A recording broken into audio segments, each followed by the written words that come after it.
ఒకరోజు భయంకరమైనటువంటి traffic jam అయిందంట. ఎక్కడికక్కడ స్తంభించిపోయాయి వెహికల్స్ అన్నీ. పోలీసు వాళ్ళు వచ్చారు. వారు ప్రయత్నం చేస్తూ ఉన్నారు. కానీ ఏమాత్రం ట్రాఫిక్ అక్కడ తక్కువ ఇది కాలేదు. అయితే అక్కడ స్కూల్ వ్యాను ఆగి ఉంది. అందులో స్కూల్‌కి వెళ్తున్నటువంటి పిల్లలు ఉన్నారు కదా!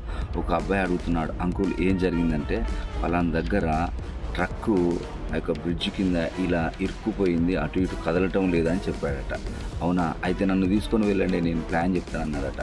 ఒరే బుడ్డోడా, మేము ఉదయం నుంచి ప్రయాసపడుతున్నాము, నీకేం తెలుసు అని అడుగుతున్నావురా అంటే, లేదంకుల్ నేను ఏదైనా ఒకటి చేస్తాను, నన్ను తీసుకొని వెళ్ళు అని చెప్పారంట. సరే వీడు చూడ్డానికి అడుగుతున్నాడేమో, ఉలాట పడుతున్నాడేమో అని చెప్పి తీసుకొని వెళ్ళారట.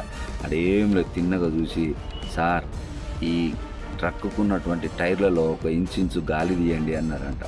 గాలి తీసిన తర్వాత ఇట్లా ఉన్నటువంటి టైట్గా ఉన్నటువంటి ట్రక్కు గాలి తీయగానే ఇట్లా మధ్యన గ్యాప్ వచ్చింది. ఆ వెహికల్ చక్కగా వెళ్ళిపోయింది. అట్లా ట్రాఫిక్ అంతా అయిపోయింది. యెహోవా యందు భయభక్తులు కలిగి ఉంటే జ్ఞానమునకు మూలం.